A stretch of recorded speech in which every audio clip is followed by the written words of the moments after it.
ማርያም በትዕቢት ኃጢአት ትፈተን ነበር። ኢየሱስ ላይ የበላይ ለመሆን ትሞክር ነበር። በኢየሱስ ጉዳይ ላይ ጣልቃ ለመግባት በጣም ትፈልግ ነበር። ኢየሱስ ሲሰቀል ማርያም አልዓዛርን ከሞት ያስነሳ ሕይወት ነኝ ብሎ የሰበከ እንዴት ይሞታል? ራሱን ያታል ነበር ብላ ልክ እንደ ሌሎቹ ኢየሱስ ላይ ትዘባበትበት ነበር። ጋይስ አሁን ይሄን እንደዚህ እየተናገረ ያለው ምን የሚል ሰው ነው? ስክሪፕቸር አለን የሚል ሰው ነው፣ ወይም ደግሞ መጽሐፍ ቅዱስ ብቻ የሚል ነው። ኦኬ እሺ፣ ሎቱ ስብሐት ማለት እንደዚህ ያክል የድፍረት ንግግር እየተናገረ ያለው ስለማን እንደሆነ እንመጣበታለን። ግን ይህ ሰውዬ ምን ብሎ ነው የሚያምነው? መጽሐፍ ቅዱስ ብቻ ብሎ ነው። ኦኬ እሺ፣ ይህንን ጽሑፍ ሊያስነብበን ይችላል? ማየት አለብና። ምክንያቱም ምን ብሎ የሚያምን ልጅ ነው? መጽሐፍ ቅዱስ ብቻ የሚል አማኝ ነው። መጽሐፍ ቅዱስ ብቻ አማኝ ከሆነ ደግሞ መጽሐፍ ቅዱስ የተጻፈን የሆነ ንባብን እንደዚህ አይነት ንባብን ልናይ ወይም ደግሞ ልናነብ የግድ ይላል። ምንድን ነው ያመጣብኝ ደግሞ? ያ ልናነብ የግድ ይላል አይደል? ሰው እንደዚህ አይነት ጽሑፍ በሌለበት ይህ ሰውዬ ከየት አምጥቶ እንደዚህ ንግግር የሚናገረው? ከራሱ ኦር አንዳንድ የሆኑ ድክም ያሉ የሆኑ እንደ እይታ የሚመስሉ ነገሮች የሆኑ እይታዎችን ይዛል። ከዛ ደግሞ ከራሱ የሆኑ ነገሮችን ይጨማምራል። ከዛስ ምን ይሆናል ማለት ነው? እንደዚህ አይነት ውስጥ ይገባል። በነገራችን ላይ እንዲህ እያላት ያለው እኮ የጌታዬ እናት ብላ ኤልሳቤጥ የጠራቻትን ወደ እኔ ትመጣ ዘንድ እንዴት ይሆንልኛል? ይሁን የመጽሐፍ ቅዱስ ካለ ብታነብልን ደስ ይለኛል። ሉቃስ ወንጌል ምዕራፍ 1 ቁጥር 5 ላይ ያለውን ሐሳብ ቁጥር 5 እና ቁጥር 6 ላይ የኤልሳቤጥን ያልከኝ ሉቃስ ወንጌል ምዕራፍ 1 ቁጥር 6 5 እና 6 አይ የኤልሳቤጥ ሳይሆን የኤልሳቤጥና የዘካርያስ ማለት ነው። እመቤታችን የተናገረችው በታላቅ ድምፅም ጮሃ አረ ሉቃስ 1 5 እና 6 በእግዚአብሔር ፊት ምን ያህል ጻድቅ እንደነበሩ እንደነው ይፈልጊን አንዴ። እሺ በይሁዳ ንጉስ በሄሮድስ ዘመን ከአብያ ክፍል የሆነ ዘካርያስ የሚባል አንድ ካህን ነበረ። ሚስቱም ከአሮን ልጆች ነበረች፣ ስሟም ኤልሳቤጥ ነበረ። ሁለቱም በጌታ ትእዛዝና ሕግጋት ሁሉ ያለ ነቀፋ እየሄዱ በእግዚአብሔር ፊት ጻድቃን ነበሩ። በእግዚአብሔር ፊት ጻድቃን ነበሩ ያለ ነውርና ነቀፋ የሚጓዙ ማንና ማን? ዘካርያስና ኤልሳቤጥ። አሁን በእግዚአብሔር ፊት ጻድቅ መሆንን አስቡት ጋይስ። በእግዚአብሔር ፊት ተመልከቱ። በሰው ፊት አይደለም ወይ በሆነ መዛኝ ፊት ምናምን አይደለም። በእግዚአብሔር ፊት ጻድቅ እና ደግሞ ያለ ነውርና ነቀፋ። አስባችሁታል? ያለ ነውርና ነቀፋ ትጓዝ የነበረች ጻድቅት አንድ ሴት አለች። ማን? ኤልሳቤጥ የምትባል እርሷ ሉቃስ ወንጌል ምዕራፍ 1 ከቁጥር 41 ጀምሮ ምን አለች?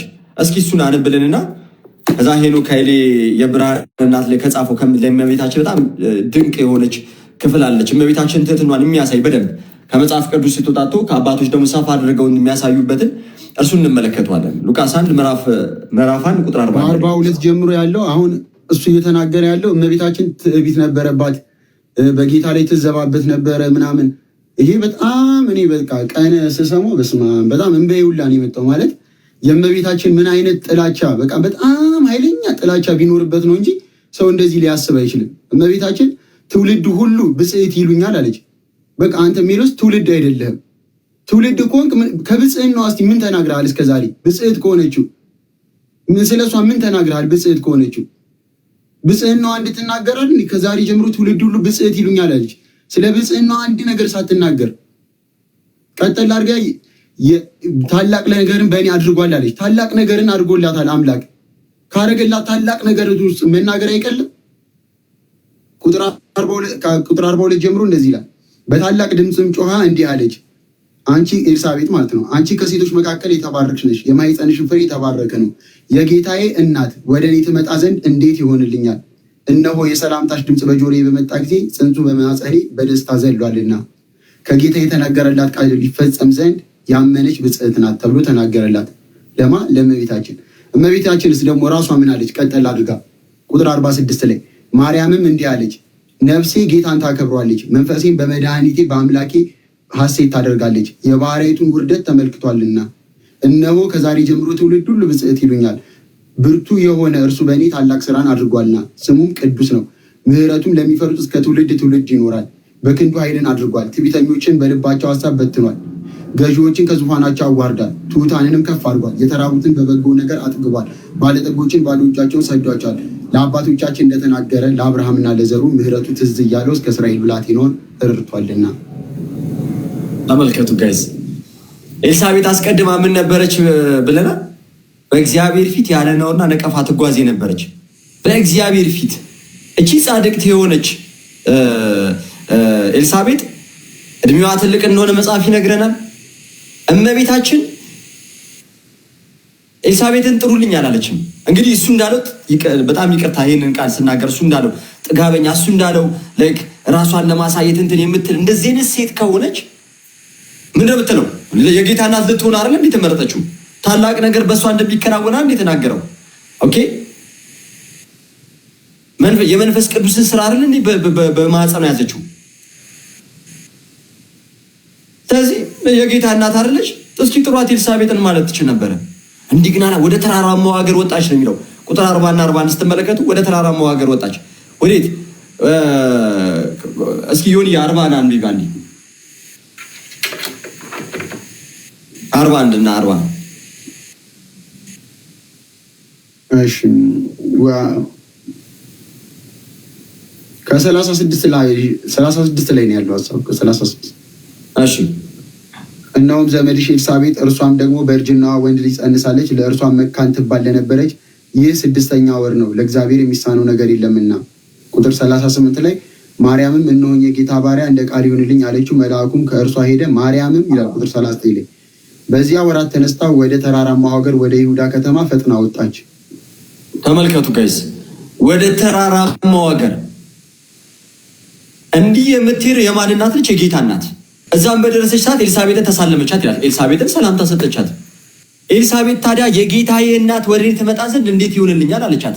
በማን ፊት ጻድቅ የነበረች? በእግዚአብሔር ፊት ጻድቅ፣ በእግዚአብሔር ፊት ያለ ነውርና ነቀፋ ተጓዝ የነበረችው ኤልሳቤጥ እነሆ የጌታዬ እናት ወደ እኔ ትመጣ ዘንድ እንዴት ይሆንልኛል? የሰላምታሽ ድምፅ በጆሮ የመጣ ጊዜ ጽንሱ በማህፀን ውስጥ በደስታ ዘሏልና በምን በታላቅ ድምፅ ጮኸ። የእመቤታችን ሰላምታ ሰላም ስትላት ምን ሞላባት? ያለ በቃ በሶስት መንፈስ ቅዱስ ሞላባት። ከዚህ ሰዓት በኋላ ያለው ምስክርነት የማን ነው? የመንፈስ ቅዱስ። መልሳ እሷ እነሆ የባሪያውን ትሕትና ተመልክቷልና አለች እመቤታችን።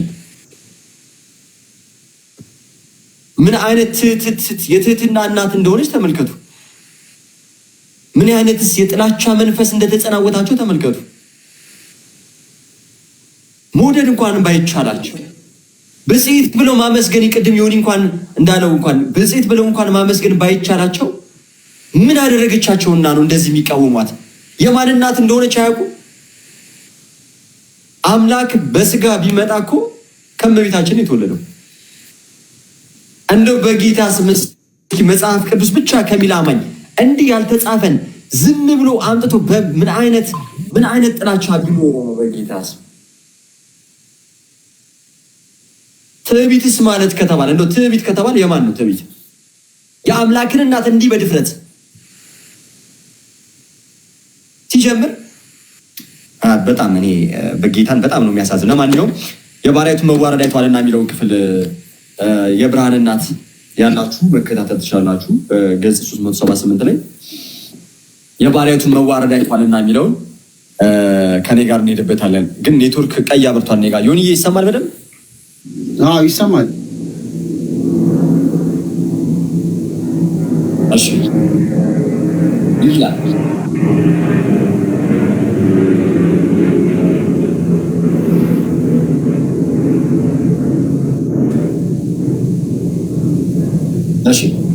የባሪያቱን መዋረድ አይቷልና። ድንግል ማርያም በማስከተል የባሪያቱን መዋረድ አይቷልና አለች። ሁለቱም አመስጋኞቿ ፊት ራሷን ባሪያ ብላ ጠራች። በገብርኤል ፊት እነሆኝ የጌታ ባሪያ ያለችው ድንግል በኤልሳቤጥ ቤትም የባሪያቱን መዋረድ አይቷል አለች። በትሕትና የተናገርሽ ተራራ ሆይ የተባለላት ድንግል እርሷ ራሷን ዝቅ አድርጋ ባሪያ ነኝ ትበል እንጂ እግዚአብሔር ግን የመረጣት ለእናትነት ነው። ስለ የዋህነቷ ርግብ ያላት ባሪያው ስትሆን እናቱ አደረጋት። የሰማይ አዳራሽም ማደሪያዋ ሆነ እንዳለ ሊቁ። እግዚአብሔር ድንግል ማርያምን ከዓለም ሁሉ ሴቶች ለይቶ ለእናትነት የመረጠበት ብዙ ምክንያቶች አሉት። በዓለም ላይ በድንግል ማርያም ልክ ደስ ያሰኘችው ሌላ ሴት ኖራ ቢሆን በመረጣት ነበር። በዚያ ዘመን ቁጥር የሌላቸው ደናግል በእስራኤል ቢኖሩም ንጉሥ እግዚአብሔር የቅድስና ውበቷን ወዶ ርግቤ መደምደሚያ አንዲት ናት ብሎ የወሰነባት እርሷ ነበረች። ሆኖም ለምን እንደመረጣት ስትገልጽ ቅድስናዬን አይቷልና ንጽሕናዬን ተመልክቷልና ድንግልናዬን አይቷልና አላለችም። የባሪያይቱን መዋረድ አይቷልና ብላ የትህትናዋን ጥግ የበለጠ የሚያሳይ ቃልን መረጠች። ቅዱስ ያዕቆብ ዘስሩግ እርሷ በእግዚአብሔር ዓይን በታየ ቅድስና ውበት የተሞላች ነበረችና በእርሷ ንጹሕ ማኅፀን ሊያድር ወደደ። እንደ ድንግል ማርያም ራሱን ዝቅ ያደረገ ትሑት ማንም የለም ይላል። በምድር ካሉት ሰዎች ይልቅ ትሑት ነበረ ተብሎ ከተነገረለት ከሙሴ ጀምሮ ትሑታን ከተባሉት ሁሉ እርሷ በትህትናዋ ትበልጣለች። ወደ ትሑት መንፈሱም ወደ ተሰበረ በቃሌም ወደሚንቀጠቀጥ ሰው እመለከታለሁ ያለው አምላክ ወደ ድንግል ማርያምም እንዲመለከት ያደረገው ጥልቅ ትህትናዋ ነበር። የድንግል ማርያም ትህትና እግዚአብሔር ከሰማይ የወረደበት መሰላል ነበረ። ትንሹ የናርዶስ ቅጠል መዓዛው ከሩቅ እንደሚያውድ የድንግሊቱ ትህትና ሰማይ ድረስ ደረሰ። እግዚአብሔር ሰሜንና ደቡብን ምስራቅንና ምዕራቡን ተመለከተ፣ ተነፈሰ፣ አሻተተም። ዳንቺ ያለ አላገኘም፣ የአንቺን መዓዛ ወደደ እንዲል በትህትናዋ መዓዛ እግዚአብሔርን ከእርሷ እንዲወለድባት ያደረገች ትሑት ማርያም ብቻ ነበረች። ድንግል ማርያም የባሪያይቱን መዋረድ አይቷልና ስትል የራሷን ብቻ ሳይሆን የሔዋንንና የሴት ልጆችን ሁሉም መዋረድ ማብቃቱን አብራ መሰከረች።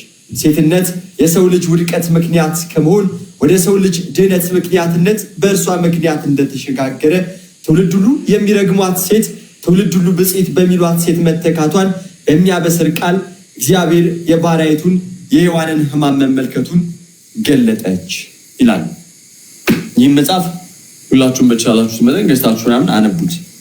በጣም ጸዴ መጽሐፍ የሌላቸው ሰዎች ተስማ እንዳለ ሁላ የሚጠቅሰውን ከስር ካየው ከያዕቆብ ዘስሩግ ነው ማለት ከራሱ እያመጣ ምናምን ሳይሆን የሌላችሁ ሰዎች የብርሃን እናት ብላችሁ እና የሚጠቅሳቸው አባቶች ራሱ በቃ የጥንት አባቶች ናቸው እንደማስረጃ እና የሚገርም መጽሐፍ ነው። የሌላችሁ ሰዎች ገዝታችሁ አንብቡት።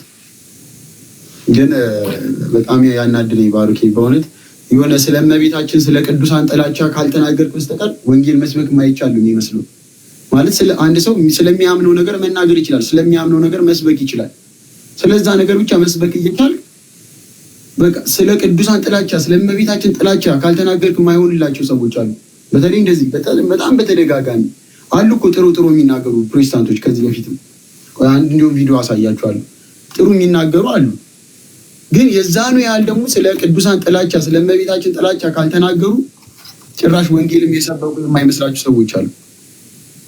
በጣም የሚያናደኝ ለምሳሌ ስማ ባርኪ ትውልድ ሁሉ ብፅዕት ይሉኛል፣ የማይደገም እድል ክርስቶስ ጌታዋ ነው፣ እኔም ጌታዬ ነው፣ እሷም መድኃኒቷ ነው እኔም ብትሉ ነው ወገኖች፣ አይሆንም። ኤልሳቤጥ ነው እንደዛ አለች። የማን እናት አለች? የጌታዬ እናት። ገና ዲያብሎስን ድል ያነሳ፣ ገና ከሙታን ያልተነሳ፣ ገና ያላረገ፣ ገና በአባቱ ቀኝ ያልተቀመጠ ሕፃን ይዛ ስትመጣ የጌታዬ እናት አለች። አንተ እኔ ግን የወለደችው ማን እንደሆነ እያወቀን ከሙታን በኩር ሆኖ የተነሳ የነገስታት ንጉሥ የጌቶች ጌታ እንደሆነ እርግጠኛ ሆነን የጌታዬ እናት ማለት ይከብደናል። የታደሉ ሰዎችን መታደል ካላደነቃችሁ የእናንተ ድል ፋንታ ወደ እናንተ ይመጣል፣ ይርቃችኋል። የክብር ሰው የሚያከብር ነው፣ የፍቅር ሰው የሚወድ ነው።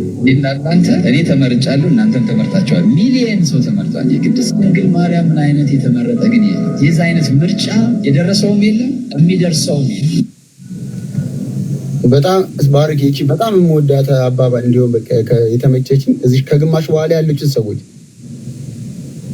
የክብር ሰው የሚያከብር ነው የሚለው ግን የወለደችው ማን እንደሆነ እያወቀን ከሙታን በኩር ሆኖ የተነሳ የነገስታት ንጉሥ የጌቶች ጌታ እንደሆነ እርግጠኛ ሆነን የጌታዬ እናት ማለት ይከብደናል። የታደሉ ሰዎችን መታደል ካላደነቃችሁ የእናንተ ድል ፋንታ ወደ እናንተ ይመጣል፣ ይርቃችኋል። የክብር ሰው የሚያከብር ነው፣ የፍቅር ሰው የሚወድ ነው። እኔና እናንተ እኔ ተመርጫለሁ፣ እናንተም ተመርጣችኋል። ሚሊየን ሰው ተመርጧል። የቅድስት ድንግል ማርያም ምን አይነት የተመረጠ ግን የዛ አይነት ምርጫ የደረሰውም የለም የሚደርሰውም የለም።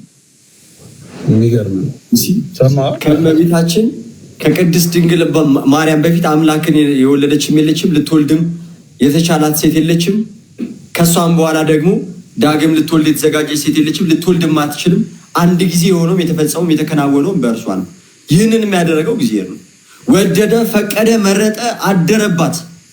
ይህ የእግዚአብሔር ስራ ነው። አምላክ የመረጠውም ራሱ ሊያድርባት ከስጋዋ ስጋ ከነፍሷ ነፍስ ሊነሳ ከእርሷ ሰው ሊሆን የፈቀደባት የንጉሥ አዳራሽ ማደሪያው ልትሆን የፈለጋት እንቺን ንጽሕት ቅድስት የሆነችን እናት አንድም ቦታ ላይ እንኳን ስለ እርሷ ክፋት አንድም ቦታ ላይ እንኳን እንዲህ ድምጿን ከፍ አድርጋ የማትናገር የማታወራ እቺን ምስኪን እናት እመቤታችን ቅድስት ድንግል ማርያም እንዲያክል ያው ስክሪፕቸር አሉን ብሎ የሚያምን ልጅ መጽሐፍ ቅዱስ ብቻ ብሎ የሚያምን ልጅ ተመልከቱ። ያልተጻፈ ነገር አምጥቶ እመቤታችን ልክ ይቅር ይበለውና እንዴት አይነት አገላልጥ ይገልጣት ነበር። ልጇ በላይ ራሷን አድርጋ ለምታሳይ የምትፈልግ በጣም ትሙት ያልሆነች አሰማለሁ። ድጋሚ ይሄን የፓስተር ቸሪ ላሰማህ ነው። ስለ ማርያም ሳስብ ማየው ይሄንን ነው። ጌታ ሲያይ ፕላን አድርጎ ዓለምን የማዳን ፕሮግራሙን ከዘላለም ዘመናት በፊት ያዘው ፕሮግራም ይዞ ወደ መሬት ለመምጣትና ፕሮግራሙን ለመጨረስ ሲመጣ ሲመለከት መቅደስ ውስጥ ያያታል፣ ሲመለከት ያያታል። መንገዷን ሲያይ እሱን ነው የምትፈልገው። ፊቱ ናት ያለችው፣ በእግዚአብሔር ጸጋ የተሞላች ናት፣ ቅድስት ናት፣ ንጹህ ናት። ፕሮግራሙን ለመፈጸም ወደ መሬት አምጥቶ ለመስራት ምችት ብለዋለች። ዋው ደስ ይበልሽ አላት ገብርኤል። በእግዚአብሔር ፊት ጸጋን አግኝተሻል፣ ሞገስ አግኝተሻል፣ ተወደሻል፣ ተመርጠሻል። ለምኑ? ብሉፕሪንቱ ዋናው ፕሮግራም ባንቺ ሊጋገር ነው። የቱ ፕሮግራም? ዓለም የሚድንበት ነው። እግዚአብሔር ለዓለም ያለውን ፍቅር የሚያሳየው ልጁን ባንቺ ውስጥ ያመጣው ነው። እንዴት ይሆናል አለችው። ይሆናል። እንዴት? መንፈስ ይመጣላ፣ ይጸልልሽ። ይቆል አታውቂም፣ ተይ እንጂ ለእግዚአብሔር ይሳል ነገር ይኬታ ማርያም ልጅ ምን ትችልበታለች? እንደ ቃል የእግዚአብሔር ፕላን ማስፈጸሚያ ነች። ዛሬ ወጣቶች የት ናቸው? እዛን ዘመን ከነበሩ ወጣቶች መካከል እግዚአብሔር ሲመርጥ አይኑን ያሳረፈባት ጸጋ የሞላባት በእግዚአብሔር ፊት የምትወደድ እኔ ዝም ብዬ ሳስባት ጠዋት ማታ በፊቱ በርከክ ብላ በቅድስና የምትኖር ጨዋ ሴት፣ ወጣት ሴት፣ ቲኔጀር ሴት፣ ፊቱን የምትፈልግ ሴት። ወጣት ጌታን መፈለግ አለበት። አሁን ባክሽ ቸርች የምትሄጂበት አለመኖ ዘለል ብለሽ ደከም ስትይ 30 ስትደርሺ ትሄጃለች። እንደሱ ነው። አንዳንድ ሰው ጉልበቱን ክለብ አስጠብቅ እንደዚህም አለ። አያችሁ እንዲህ ብሎ አሁን ፓስተር ቸሪ የሚገርመኝ በፊት ኦርቶዶክስ ነበርኩ ምናምን አለ። አሁን ተሐድሶች ቤተክርስቲያንን እናቃታለን የሚሉ ከዚህ የወጡማ የባሰባቸው ምን አይነት ጥላቻ እንዳለባቸው አላውቅም። እንደዚህም የሚሰብኩ ደግሞ የሚገራርሙ ፓስተሮች አሉ። እንደዚህ አይነትም ጴንጤ አለ። ተመልከቱ ደግሞ እንደዚህ አይነትም ጴንጤ አለ። እስኪ አንድ ጊዜ ክፈተው ይሁን።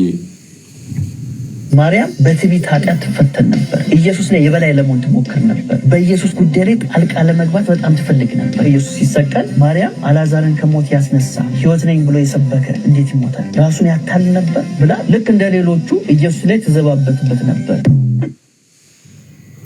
ልክ እንደ ሌሎቹ አረ በጌታስ በመስቀሉ ስር የነበረችው እናቱ ትዘባበት ነበር ይላታል። እነኋት እናትህ ተብሎ ለዮሐንስ የተሰጠችውን እናት እሱ ምን ይል ነበረ? ትዘባበት ነበር ይላታል። አእምሮ የሌለው ይሄ ሰው ያልሆነ ነው። ሲጀምር እኔ እውነቱ ስነግራችሁ የክርስቶስን ስም የሚጠራ ግን ሙስሊም ነው። አረ ሙስሊሞች ሊሻሉም ይችላሉ። መጽሐፍ ቅዱስ የያዘ ሙስሊም ነው። እኔ እሺ እንደው ስሟን ጠርቶ ብጽዕት እያለ ባያመሰግናት አምላክን ለመውለድ የተመረጠች በመሆኗ ባያመሰግናት ምን አደረገችው? ምን ብታደርገው ነው የዚህን ያህል በጥላቻ ታውሮ ባልተጠየቀው ወይም ባልሆነው ነገር ላይ እንደዚህ አይነት ነገሮች የሚናገረው? እንዲህ ከሆነ ይሄ ጥላቻ ሊሆን የሚችለው ከሰይጣን ውጭ ሊሆን አይችልም። ምክንያቱም ስራው የፈረሰበት ጌታ በስጋ ተገልጦ አምላክ በስጋ መጣ፣ ከእመቤታችን ተወልዶ መጥቷልና ሊቃጠልና ሊታሰር የሚችለው ሊቀጠቀጥ ራሱም አናቱም ሊቀጠቀጥ የሚችለው ማን ነው? ሰይጣን ስለሆነ እንዲህ አይነት ሐሳብ የሚያራምዱትም ከማን እንደሆነ ከየትኛው መንፈስ እንደሆነ ይታወቃል። ከእግዚአብሔር መንፈስማ የሆነውማ ልክ እንደ ዮሐንስ ሲሰጥ አሜን ብሎ ከዛም ጊዜ ጀምሮ ወደ ቤት ወሰዳት አይደል የሚለው ዮሐንስ ወንጌል ምዕራፍ 19 ላይ ከቁጥር 27 ጀምሮ ከዛም ጊዜ ወደ ቤት ወሰዳት። እንዲህ ነው ፍቅረ ጊዜ የተባለው ቅዱስ ዮሐንስ በመስቀሉ ስር የተሰጠችውን በምድር ላይ ያለችውን አንዲት እናቱ ለዮሐንስ ሲሰጠው ዮሐንስማ ተቀብሎ ወደ ቤት ይዟት ሄደ። ወደ ቤት ይዞ መሄድ ባይችል አሜን የጌታ እናት የኔም እናት ነች። ኧረ በምን እድላችን ነው በጌታ ስም አምላክ እናቴ አላትም እንዴ? ለጌታ እናቱ የጌታዬ እናት ወደ እኔ ትመጣ ዘንድ አለች ኤልሳቤጥ። በመንፈስ ቅዱስ የተሞላችው ኤልሳቤጥ የጌታዬ እናት ወደ እኔ ትመጣ ዘንድ እኔ ማን ነኝ ብላ ያለቻትን ያመሰገነቻትን እቺን እናት እናቴ ብሎ መጥራት ባይችል አሜን እናቴ ናት ብሎ መቀበል ባይችል ምን አጠፋችና ነው? ከአንድ ክርስቲያን የማይጠበቅ ንግግር ተነስቶ እንደሌሎቹ ትዘባበትበት ነበር ይላል በጌታ።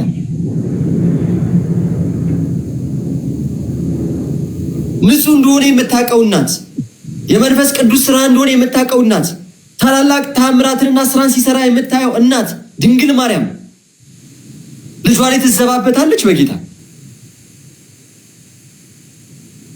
በጣም ያሳዝናል። እግዚአብሔር እኔ ነገ ቪዲዮ ሰራበታለሁ፣ እመቤቴን ሰራበታለሁ ነገር እና ይሄ በጣም የሚያሳዝን ነው በእውነት። ኦርቶዶክሳውያን በጣም ልትኮሩ ይገባቸዋል። አምላክ የእርሱ ያደረገውን ሁሉ የኛ ነው። እናቱ እንድትሆን መርጧታል፣ የእርሱ አድርጓታል፣ እናቴ ብሏታል። እሷም ደግሞ ልጄ ብሏለች። እናት የሆነችው ለሌላ አይደለም ለክርስቶስ ነው፣ ለአምላካችን ለመድኃኒታችን፣ እርሱም ለዘላለም የተባረከ አምላክ ነው የተባለው። አንደኛ ዮሐንስ ምዕራፍ 5 ቁጥር 20 ላይ ለዘላለም አምላክ የሆነው የተባረከ አምላክ የሆነው እርሱ ክርስቶስ ኢየሱስን ለእርሱ ነው እናት የሆነችው። አረ በጌታ ስም ምን አይነት አለመታደል ነው! እንዴት አይነት ርኩስ መንፈስ ቢጫናቸውና እንዴት አይነት አቆጣጠር ቢቆጣጠራቸው ነው በጌታ ስም። ይሄ አለመታደል ነው፣ እግዚአብሔርን አለመታደል ነው። አለመታደል ነው። ሞዴሬተሮች አላችሁ አንዳንዶች ሰርግና ምላሽ ሆነላችኋ እና ይሁን። ይሄ በጣም የሚያሳዝን ነገር ነው። ጌታ ያናዳል በጣም። በስማ ሼር አድርገኝሽ ፓፓይ፣ እኔ ነገር እሰራበታለሁ። እግዚአብሔር እንዲህ አሁን እኮ በጣም የሚገርምኝ ደግሞ የድሮዎቹ ፕሮቴስታንቶች ይሻላሉ በእውነት። የራሳቸውን ብቻ ይሰብኩ ነበረ ማለት በቃ ምንም ልክ ባይሆንም የሆነ ስለ ራሳቸው እምነት ብቻ ትኩረት አድርገው ይሰሩ ነበር። የአሁኖቹ በተለይ ከቤተክርስቲያን እናውቃታለን ብለው ከዚህ የሚወጡ ሰዎች በቃ አነጣጥረው መጀመሪያ ቅዱሳን ይሳደባሉ፣ ከዛ ቅድስተ ቅዱሳን የሆነችውን እመቤታችንን ይናገራሉ፣ ቀጥሎ ክርስቶስን። ከዚህ በፊት እኮ አይተናል እዚህ ቲክቶክ ላይ እየሄዱ መጨረሻ ላይ ክርስቶስ ወንድማችን ነው እኔም እሱም የባህሪ ልጅ ነን ምናምን የሚሉ እዚህ ቲክቶክ ላይ ድረስ መጥተው ነበር። መጨረሻቸው ወደዛ ነው የሚሆነው። አሁን በቅዱሳን መነሳታቸውን በእመቤታችን መነሳታቸውን እያየ ነው። ቀጠል አድርገው ደግሞ በክርስቶስ ላይ አሁንም ተነስተውበታል፣ መልሰው ይነሳሉ። ግን ምን ያህል ጥላቻ እንዳላቸው በቃ ይሄ ማሳያ ትልቁ ማሳያ ነው። ሼር አረጋለሁ ምናምን የምትለው ብሎክ አድርጌያለሁ። እኔ ጋርም እየጻፈ ነበረ እሱ ራሱ እንዳመጠ ሁለተኛ። ለማንኛውም ይሄ አለመታደል ነው፣ እግዚአብሔርን በጣም አለመታደል ነው። በቃ ባያመሰግናት እኮ ዝም ማለት ይችላል።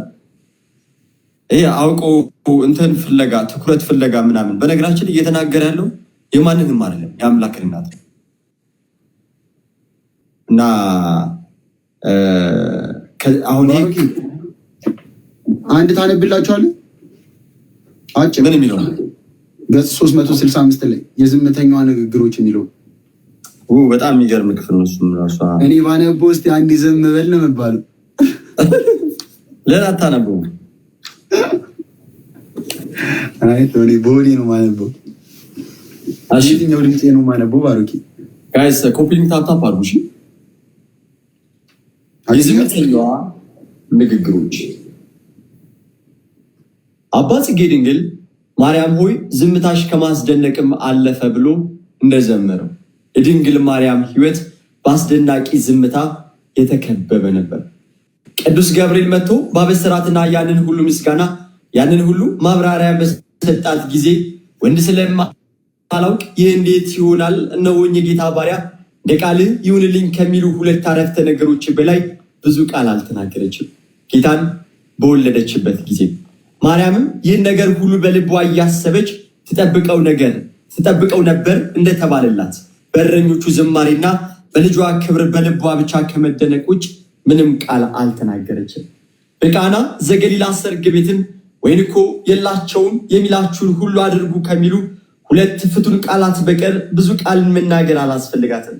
ልጇ በጭካኔ ተገርፎ በቆሰለ አካሉ መስቀል ተሸክሞ ወጥቶ የሸዋ አክሊል ደፍቶ በተቸነከረበትና በተሰቀለበት በዚያ የመከራ ዕለት የኢየሩሳሌም ሴቶች በጩኸት ሲያለቅሱ፣ ድንግሊቱ ግን ድምጿን ለሰው ከማሰማት ይልቅ አውከውኛልና ዓይኖችሽን ከኔ መልሺ በሚያሰኙ እንባን የተሞሉ ዓይኖቿ የተሰቀለ ልጇን እያየች በሐዘን እሳት ከመቃጠል በቀር ድምጿን አላሰማችም። ይቺ የጸጥታ ወደብ ረጅም ንግግር የተናገረችው በኤልሳቤጥ ቤት ነበር። የተናገረችው የምስጋና ጸሎት በቤተ ክርስቲያናችን ትልቅ ቦታ የሚሰጠው የዘውትር ጸሎት ነው። በእርግጥም እናት ወደ ልጇ የጸነሰች ድንግል ወደ ጽንሷ የምታቀርበው ምስጋናና ጸሎት እንዴት ልዩ ነው! ሆዷ የእግዚአብሔር መቅደስ የሆነላትና ወደ ቤተ መቅደስ ሳትሄድ መጸለይ የተቻላት ድንግል የተናገረችው ጸሎት ወደ ሰማይ አንጋጣ በሰማይ የምትኖር በማለት ፈንታ ራሷ ሁለተኛ ሰማይ ሆና በእኔ ውስጥ የምትኖር ብላ ወደ ጸነሰችው ጌታ የምትጸልይ እናት ጸሎት አረ እንዴት ያለ ነው! ይቺ ድንግል የምታቀርበው ምስጋና ሁለተኛ ሰማይ በሆነው በሆዷ ውስጥ በምትሰማው ለአምላካቸው የሚያቀርቡት ምስጋና ተመስጣ ነበር። ምስጋና የተሞላች ድንግል እመቤታችን ማርያም ግን የድምፁ ጣዕም ሊተረጎም የማይችል ፍጹም ምስጋናን በሆዷ ውስጥ የምትሰማ ሆነች። መጽሐፍት እንደተናገሩ ጸጋን በሚሰጥ አምላክ በቸርነቱ ብዛት ትርጉሙን በነፍሱ በማድነቅ እየቀመሰ ይኖራል እንጂ ሰው በጥበቡ ሚዛን ለክቶ ይህን ይላል ይህንን ይመስላል ብሎ ሊናገረው የማይችል ደስታ ሐሴትን እያደረገች ነበር። ኤልሳቤጥ በሆዷ ስላለው ጽንሱ ሁኔታ ጽንሱ በማህፀኔ በደስታ ዘለለ ብላ ጨዋ ከተናገረች ድንግሊቱ በሆዷ ስላለው አምላክ ምን ትል ይሆን? ድንግል ሆይ አንቺስ ጽንሱ በማህፀኔ ብለሽ የምትነግሪን እንዳንቺ አንዳች ነገር የለሽ ይሆን? በአንቺ ውስጥ የነበረው ጽንስ የተራ ሕፃን አልነበረም። በእርሱ የመለኮት ሙላት ሁሉ በሰውነት ተገልጦ ይኖራልና እርሱ በሙሉ መለኮታዊ ኃይሉ በስጋ የተገለጸ አምላክ ነው። ይህ የመለኮት እሳት በሆድሽ ውስጥ ባደረ ጊዜ ልብሱ እሳት ነው፣ ቀሚሱ እሳት ነው፣ እንደምን አላቃጠለሽም?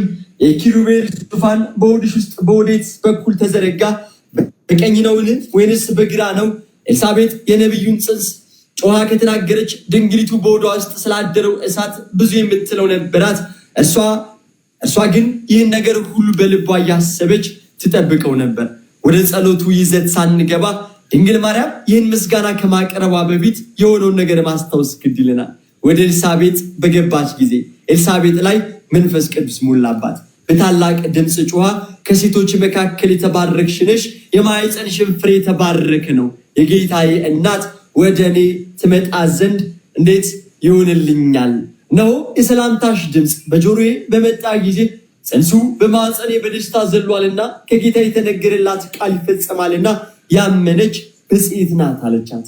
ድንግል ማርያም ይህን በቀጥታ ለእርሷ የቀረበ ምስጋና ከሰማች በኋላ ምን ምላሽ ሰጠች? መልሱ ምንም ነው። ከሴቶች የተባረክሽ ነሽ ስትባል ይህ ምስጋና በመልአኩም ቀርቦላት የነበረ መሆኑን አልተናገረችም። ድምጿን ሰምቶ ጽንሱ ስለመዝለሉ ምንም አስተያየት አልሰጠችም።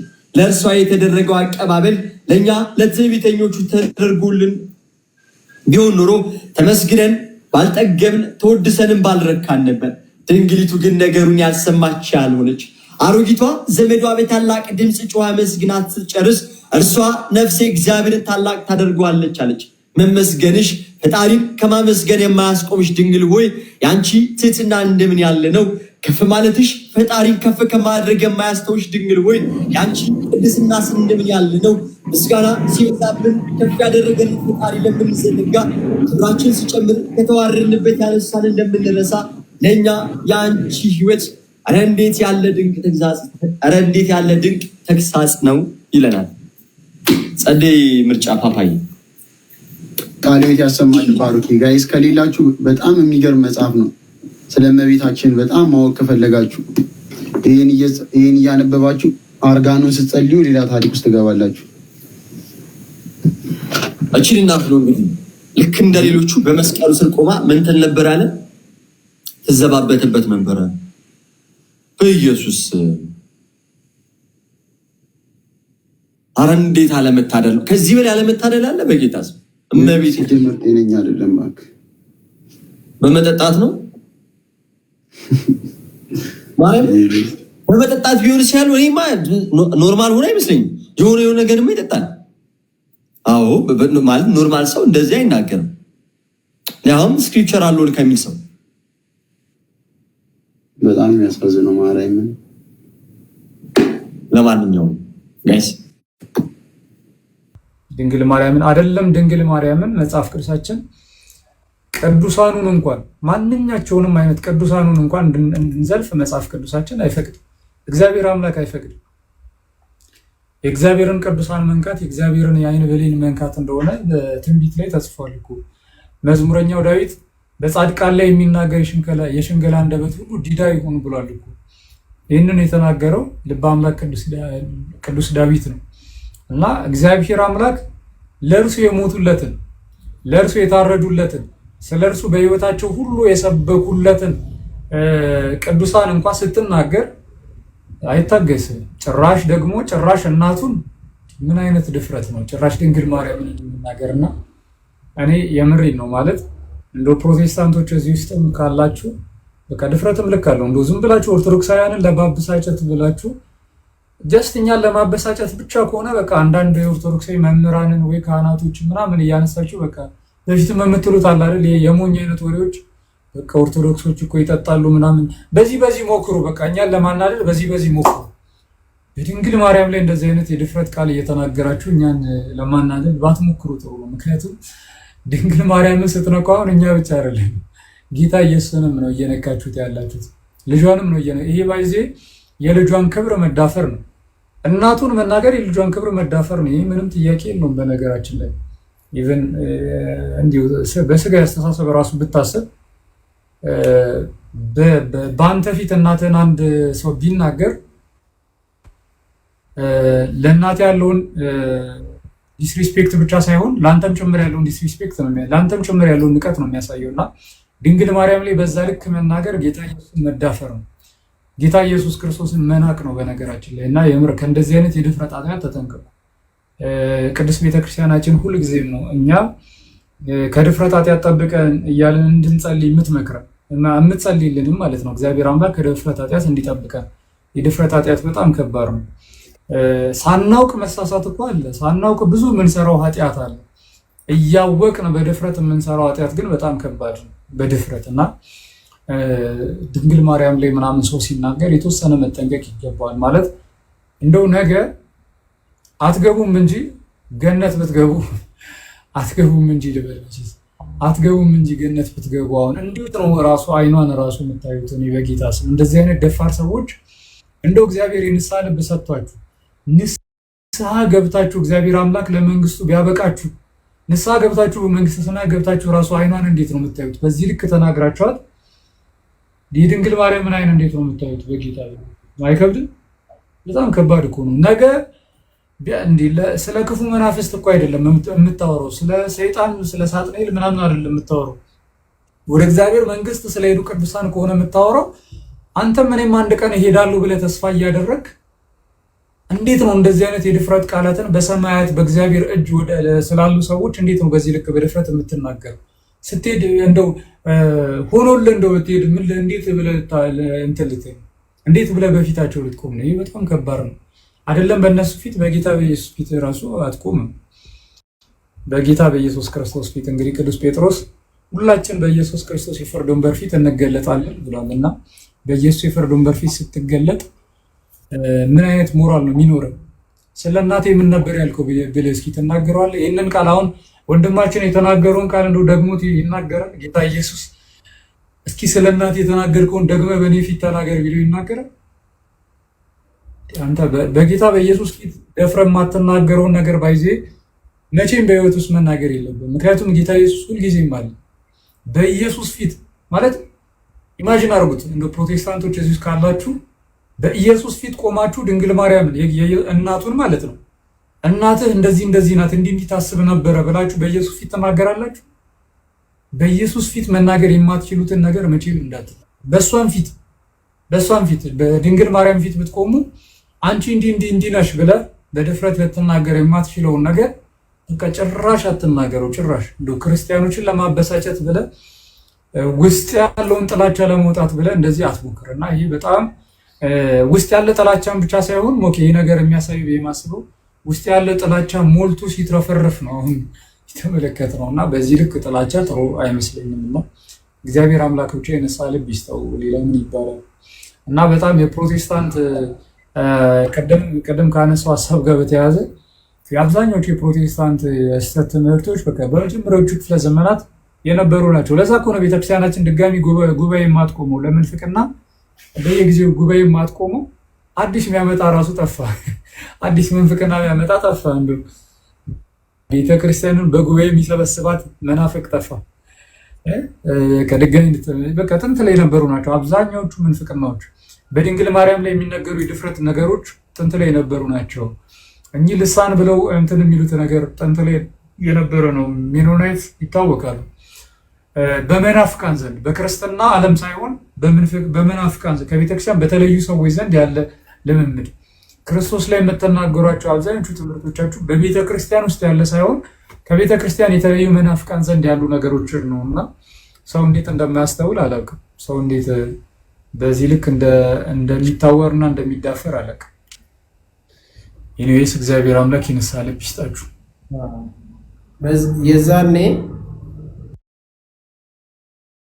የዛኔ መንፍቅና ከተወራ ቡካሊዮት ያሰማል። የዛኔ መንፍቅና ተብሎ ከተወራ አሁንም መናፍቅና ማለት ነው። ያኔ አባቶች ዘንድ መናፍቅ ከተባለ በቃ ኦሬዲ ያንን ከደገምከው አንተ ምንድነው መናፍቅ ትባላለህ። ብዙ ጊዜ መናፍቅ ሲባል ለምን እንትን እንደሚል መናፍቅ ማለት ስድብ አይደለም በነገራችን ላይ እና መናፍቅ ሲባል እንደ ስድብ ምናምን አድርጋችሁም አትቁጠሩ። ከፍሎ አማኝ እንደማለት ነው። ሌላ ምን መንፈቀ ሌሊት ሲባል እኮ ሌሊት መንፈቀ ሌሊት እኩለ ሌሊት ማለት ነው። እኩሉን ግማሹን አምኖ ግማሹን የሚክድ ማለት ነው። የሰይጣን ደግሞ የነዚህ ክፋታቸው የክፋት ጥጋቸው አንዳንዶቹ የዋን አሉ እውነት ለመናገር ማለት ለማመን በቃ የሚጥሩ እንዲያው ጌታችን ኢየሱስ ክርስቶስን ለመውደድ ምናምን ያላቸው ጉጉት ምናምን አላቸው። ካለማወቅ የተነሳና ካሉበት ካደጉበት የተነሳ በዛ ውስጥ የዘፈቁ እንትን የሆኑ የጠፉ አሉ። ግን ሆን ብሎ ልክ እንደነዚህ አይነት ልጅ እባብ በጌታ እባብ ይገልጻል። እኔ እንዴት እንደዚህ እንደሚመጣላቸው ማለት እንዴት ቤተክርስቲያንን ለመውጋት እንዴት ሰው ዘመኑን በሙሉ በዛ ልክ ራሱን ይሰፋል ማለት የራስን ሳይኖር ማለት ነው። የራስን ትምህርት ሳይኖር ቤተክርስቲያንን ለመውጋት ብቻ ቁጭ ብሎ ማለት ይሄንን የሚናገረው ራሱ እኮ አንዳንዴ ላያምንበት ይችላል። እኔ ሳስበው ላያምንበት ይችላል። በቃ ሳያምንበት ግን ማንን ለመንካት? ቤተክርስቲያን እኛን ለመንካት በቃ ክርስቲያኖች እንዲናደዱ ክርስቲያኖች እንዲህ ብሎ ያስባሉ ከሱ ተቃራኒ ለማድረግ ብቻ። ከዚህም በፊት ገላትን አስጥለናቸዋል። አሁን ደግሞ አባቶችን እናስጥላለን አላለ አንድ ቪዲዮ ላይ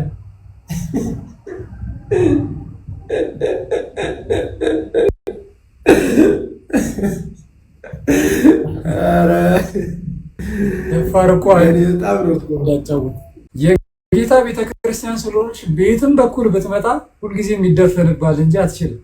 ቤተክርስቲያንን ማጥቃት የሚችል ማንም የለም። ቤተክርስቲያን በጌታ በኢየሱስ እጅ ነው ያለችው። በእኛ በክርስቲያኖች እጅ አይደለም፣ በዲያቆናት እጅ አይደለም፣ በቀሳውስት እጅ አይደለም፣ በጳጳሳትም እጅ አይደለም። ቤተክርስቲያን ያለችው በጌታ በኢየሱስ እጅ ነው። ራሷ እሱ ነው የሚጠብቃት የሚመግባት እርሱ ነው። ሰው ከጌታ ኢየሱስ የተነሳ ነው ቤተክርስቲያን ለዘላለም ሕያው የሆነችው። ከጌታ ኢየሱስም የተነሳ ነው የገሃነም ደጆች የማይችሏት። ስለዚህ በምንም አይነት ሚንስ ብትመጣ የጌታን ቤተክርስቲያን ፈጽሞ ልታጠቃት አትችልም። አንዳች ነገር እንኳን ልታደርጋት አትችልም። ምናልባት የደከሙ ቤተክርስቲያንን ጠንቅቀው የማያውቁ ክርስቲያኖችን ድንገት ግራ ታጋባ ይሆናል እንጂ ቤተክርስቲያንን አንዳች የምትቀንስባትም የምትጨምርላትም ነገር የለም። ሁልጊዜም ቤተክርስቲያን አንድ አይነት። እኔ እኮ በጣም ይገርመኝ ቤተክርስቲያናችን በገድላት ዙሪያ ያላት እምነትም ያላት አቋምም ተለውጣ አቅም በነገራችን በፊትም ያላትን ነው አሁንም ክርስቲያኑ ያወቀው። በፊትም ቤተክርስቲያን ገድላትና ድርሳናት ዶግማዬ ናቸው ብላ አታውቅም፣ አሁንም አትልም። በፊትም ቤተክርስቲያን ገድላት ድርሳናት ፍጹም እንከን የሌለባቸው ናቸው ብላ አታውቅም፣ አሁንም አታውቅም። በማንኛውም አይነት ጉዳይ ምንም አይነት የተለየ አቋም የላትም። ይሄ የፕሮቴስታንት እምነት አይደለም። ይቺ የጌታ ቤተክርስቲያን ናት። የፕሮቴስታንት እምነት ነው። በቃ ወይ በየ5 ዓመቱ 5 ዓመትም ከቆየ ለነገሩ ጥሩ ነው። 5 ዓመት ሁላ ሳይሞላ በየጊዜው እምነትን እንደፈለግ ከምትቀያየረው ፕሮቴስታንት ስትሆን ነው። ይሄ ልጅ አሁን አንድ ውይይት ላይ 2 ሀሳብ አንድ ጊዜ ሊቀይር ይችላል። እዚህ ላይ አንድ ሀሳብ አቅርቦ ሌላ እንደገና የዛኑ ቀን ራሱ ሌላ ላይ ከዛ ተቃራኒ የሆነ ሀሳብ ሊናገር ይችላል። በጣም ነው የሚያሳፍሩ። የራሳቸውን እምነት እንኳን አይደለም ቅድም ዲያቆን መኳንንት እንዳለው እንዲሁ ብቻ ስለሆነ ሀሳባቸውን 10 ሊቀያየሩ ይችላል። ሆነ ፕሮቴስታንትን ደስ እንዲለው ብላ የያዘችው አንድም ትምህርት የለም ቤተክርስቲያን የያዘችው።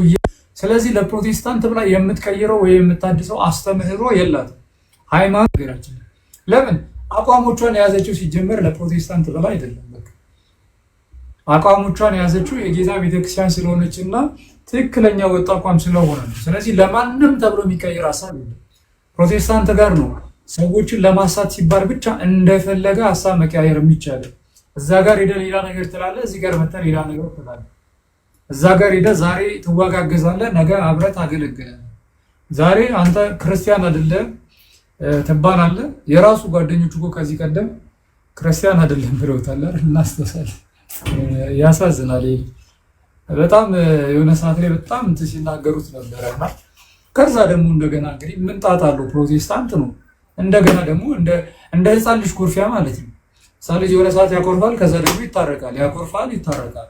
አሁን እንደዚህ አይነት ልማዶች የምርም በእድሜ ደረጃ ትንሽ ወይም ደግሞ ህፃን ይህን በክፉ አትውሰድብኝ ብቻ አጭር እድሜ ያላት ፕሮቴስታንት ጋር ነው ያለው። ይቺ ቤተክርስቲያን የጌታ ቤተክርስቲያን ናት፣ ልጅነት የለባትም። ስለዚህ እንደዚህ አይነት ህፃንነት ምናምን ብሎ ሳይንስ የለም። አስተምህሮን ካለወጥክ በቀር ተሳስተህ ቤተክርስቲያን ለይታ ድጋሚ አብራት አትሆንም፣ አንተም አብራት አትሆንም። አስተምህሮን ካላስተካከልክ በቀር ማለት ሰው የተለያየ አይነት አስተምህሮ ይዘህ አቻችለህ ምናምን ዋናው ፍቅር ነው አይሰራም። እኛ ጋር ዋናው ፍቅር ነው ከአስተምህሮ ጋር። አስተምህሮና ፍቅርን በፍጹም ነጣጥለን አናይም። ፍቅርን የምትይዘው በአስተምህሮ ነው። አስተምህሮን ትተው ዋናው ፍቅር ነው ብትል ይዛው እንዲህ አይነቱ ፍቅር የልጆች ፍቅር ነው፣ እዛው ልጆች ያሉበት ምናምን ሂደት ይጫወታል ማለት ነው።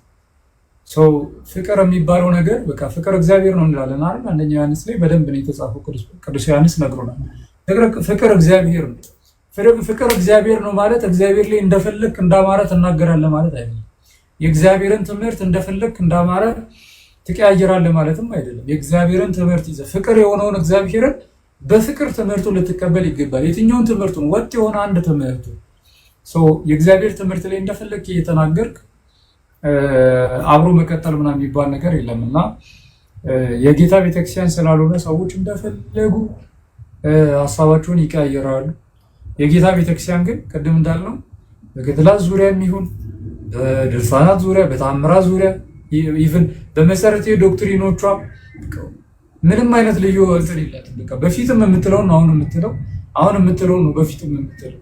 ይሄ የቤተክርስቲያን ትልቁ ሌቭሏ ነው፣ ትልቁ ኳሊቲዋ ነው እና የጌታ ቤተክርስቲያን ታገባ ይሆናል እንጂ ቤተክርስቲያንን አንዳች የምትቀንስባትም የምትጨምርላትም ነገር የለም።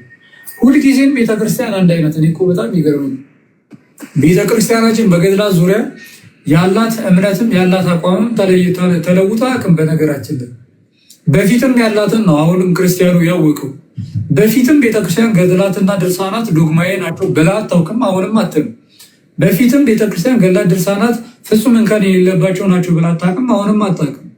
በማንኛውም አይነት ጉዳይ ምንም አይነት የተለየ አቋም የላትም። ይሄ የፕሮቴስታንት እምነት አይደለም። ይቺ የጌታ ቤተክርስቲያን ናት። የፕሮቴስታንት እምነት ነው። በቃ ወይ በየ5 ዓመቱ 5 ዓመትም ከቆየ ለነገሩ ጥሩ ነው። 5 ዓመት ሁላ ሳይሞላ በየጊዜው እምነትን እንደፈለግ ከምትቀያየረው ፕሮቴስታንት ስትሆን ነው። ይሄ ልጅ አሁን አንድ ውይይት ላይ 2 ሀሳብ አንድ ጊዜ ሊቀይር ይችላል። እዚህ ላይ አንድ ሀሳብ አቅርቦ ሌላ እንደገና የዛኑ ከራሱ ሌላ ላይፍ ላይ እምነት እንኳን አይደለም። ቅድም ዲያቆን መኳንንት እንዳለው እንዲሁ ክርስቲያኖችን ለመቆም ብቻ ስለሆነ እንዲሁ ክርስቲያኖችን ግራ ለማጋባት ብቻ ስለሆነ ሀሳባቸውን 10 ሊቀያየሩ ይችላሉ። ቤተክርስቲያን ፕሮቴስታንትን ለማሳትም ሆነ ፕሮቴስታንትን ደስ እንዲለው ብላ የያዘችው አንድም ትምህርት የለም። ቤተክርስቲያን የያዘችው እያንዳንዱ መጽሐፍ ፕሮቴስታንትን ለማበሳጨትም ለማስደሰትም አይደለም። ስለዚህ ለፕሮቴስታንት ብላ የምትቀይረው ወይ የምታድሰው አስተምህሮ የላትም፣ ሃይማኖት የላትም። ለፕሮቴስታንት ብላ የምትቀይረው አቋምም የላትም። በነገራችን ለምን አቋሞቿን የያዘችው ሲጀመር ለፕሮቴስታንት ብላ አይደለም። አቋሞቿን የያዘችው የጌታ ቤተክርስቲያን ስለሆነች እና ትክክለኛ ወጥ አቋም ስለሆነ ነው። ስለዚህ ለማንም ተብሎ የሚቀይር ሀሳብ የለም። ፕሮቴስታንት ጋር ነው ሰዎችን ለማሳት ሲባል ብቻ እንደፈለገ ሀሳብ መቀያየር የሚቻለው። እዛ ጋር ሄደ ሌላ ነገር ትላለህ፣ እዚህ ጋር መተህ ሌላ ነገር ትላለህ። እዛ ጋር ሄደ ዛሬ ትዋጋገዛለህ፣ ነገ አብረህ ታገለግላለህ። ዛሬ አንተ ክርስቲያን አይደለም ትባላለህ። የራሱ ጓደኞች እኮ ከዚህ ቀደም ክርስቲያን አይደለም ብለውታል አይደል? እናስታውሳለን። ያሳዝናል። በጣም የሆነ ሰዓት ላይ በጣም እንትን ሲናገሩት ነበረና ከዛ ደግሞ እንደገና እንግዲህ ምንጣት አለው ፕሮቴስታንት ነው። እንደገና ደግሞ እንደ ህፃን ልጅ ኩርፊያ ማለት ነው። ህፃን ልጅ የሆነ ሰዓት ያኮርፋል፣ ከዛ ደግሞ ይታረቃል፣ ያኮርፋል፣ ይታረቃል። አሁን እንደዚህ አይነት ልማዶች የምርም በእድሜ ደረጃ ትንሽ ወይም ደግሞ ህፃን ይህን በክፉ አትውሰድብኝ ብቻ አጭር እድሜ ያላት ፕሮቴስታንት ጋር ነው ያለው። ይቺ ቤተክርስቲያን የጌታ ቤተክርስቲያን ናት፣ ልጅነት የለባትም። ስለዚህ እንደዚህ አይነት ህፃንነት ምናምን ብሎ ሳይንስ የለም። አስተምህሮን ካለወጥክ በቀር ተሳስተህ ቤተክርስቲያን ለይታ ድጋሚ አብራት አትሆንም፣ አንተም አብራት አትሆንም። አስተምህሮን ካላስተካከልክ በቀር ማለት ነው። የተለያየ አይነት አስተምህሮ ይዘህ አቻችለህ ምናምን ዋናው ፍቅር ነው አይሰራም። እኛ ጋር ዋናው ፍቅር ነው ከአስተምህሮ ጋር። አስተምህሮና ፍቅርን በፍጹም ነጣጥለን አናይም። ፍቅርን የምትይዘው በአስተምህሮ ነው። አስተምህሮን ትተው ዋናው ፍቅር ነው ብትል ይዛው እንዲህ አይነቱ ፍቅር የልጆች ፍቅር ነው። እዛው ልጆች ያሉበት ምናምን ሄደህ ትጫወታለህ ማለት ነው። ፍቅር የሚባለው ነገር በቃ ፍቅር እግዚአብሔር ነው እንላለን አይደል? አንደኛ ዮሐንስ ላይ በደንብ ነው የተጻፈው። ቅዱስ ዮሐንስ ነግሮናል። ፍቅር እግዚአብሔር ነው። ፍቅር እግዚአብሔር ነው ማለት እግዚአብሔር ላይ እንደፈለክ እንዳማረ ትናገራለህ ማለት አይደለም። የእግዚአብሔርን ትምህርት እንደፈለክ እንዳማረ ትቀያየራለህ ማለትም አይደለም። የእግዚአብሔርን ትምህርት ይዘህ ፍቅር የሆነውን እግዚአብሔርን በፍቅር ትምህርቱ ልትቀበል ይገባል። የትኛውን ትምህርቱን? ወጥ የሆነ አንድ ትምህርቱ። የእግዚአብሔር ትምህርት ላይ እንደፈለክ እየተናገርክ አብሮ መቀጠል ምናምን የሚባል ነገር የለም እና የጌታ ቤተክርስቲያን ስላልሆነ ሰዎች እንደፈለጉ ሀሳባቸውን ይቀያየራሉ። የጌታ ቤተክርስቲያን ግን ቅድም እንዳልነው በገድላት ዙሪያ የሚሆን በድርሳናት ዙሪያ፣ በታምራት ዙሪያ ኢቭን በመሰረታዊ ዶክትሪኖቿ ምንም አይነት ልዩ እንትን የላትም። በቃ በፊትም የምትለውን አሁን የምትለውን ነው በፊትም የምትለው። ይሄ የቤተክርስቲያን ትልቁ ሌቭሏ ነው፣ ትልቁ ኳሊቲዋ ነው እና የጌታ ቤተክርስቲያን የመሆኗም ትልቁ ምልክት ነው። እናንተ ግን እንዳማራችሁ ቃልዮት ያሰማልን እና አንድ ሰው እዚህ ጋር ምን እያለ ነው መሰለ? ሰድበህናል አቡ ሰደብከን፣ ግን እወዳችኋለሁ። ሰደብከን ምን ብለህ ሰደብከን? ክርስቲያን አይደላችሁም አልከን። ወይኔ በእናትህ ሶሪ በእናትህ ሰደብኩ። ሶሪ በጣም ሁሉ ግን አሁንም ክርስቲያን አይደለም። ክርስቲያን ካልሆንክ ክርስቲያን አይደለም። የጌታ ቤተክርስቲያን ውስጥ ከሌለ ክርስቲያን አይደለም። እንግዲህ ሶሪ አሁን ክርስቲያን ብትሆን እኮ ደስ ይለኛል፣ ግን አይደለም። ፕሮቴስታንት እምነት ውስጥ ካለ ክርስቲያን አይደለም። እኔ ከፈለጋችሁ ሞግታለሁ። ፕሮቴስታንት ክርስቲያን ነው ወይስ አይደለም በሚል ዲቤት መግባት የሚፈልግ ካለ ባይዜ ፈቃደኛ ነው። ኦፊሻል ዲቤትም ማድረግ ይቻላል። ፕሮቴስታንት ክርስቲያን አይደለም ብዬ መሞገት ይችላል። ለማንኛውም ሌላስ ምን አነበብክ? እሺ ወንድሜ ተመልሶላል። በጣም እንደምንወድ እንወድሃለን። በጣም ሶሪ እንደዛ ለማለታችን። ያው ክርስቲያን ካልሆንክ ግን ክርስቲያን አይደለም። ለምንድን ነው አሁን እንደዛ ማለታችን? ያው ማሽሞንመን ምናምን እንደዚህ ማድረግ ቆይ እስኪ አቦ ይቺን ልጅ ልቀበላት። ሰዓዲ የሙስሊም ልጅ ያላ ባሪያ ይላል።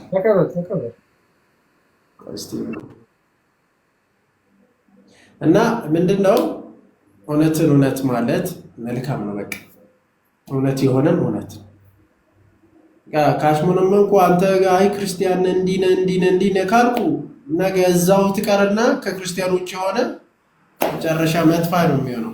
ዛሬ ግን ንቃ፣ እየወደድን ነው እንደዛ የምንል በቃ ስለምንወድ እዚህ ላይ ተቀምጥ ሳንወድ አይደለም ስለፈለግን ነው። አንተን አንደኛ የጠፋ ከበረቱ የጠፋ እና ተመለስ ወደ ጌታ ቤተክርስቲያን፣ ወደ እውነተኛቷ አንድ ጊዜ ከተሰጠች ቤተክርስቲያን፣ ጌታ የሚጠብቃት ቤተክርስቲያን፣ ትምህርቷ የማይበለሽባት ቤተክርስቲያን እና ተመለስ። ይሄው ርስቱ በቂ ነው። ይሄው ሁሉም በቂ ነው። እሺ ግጭ ኦርቶዶክስ የሚለው ከቃሉ አሳየኝ። ኦርቶዶክስ የሚለውን ከየት ታገኛለህ መሰለህ? ግጭ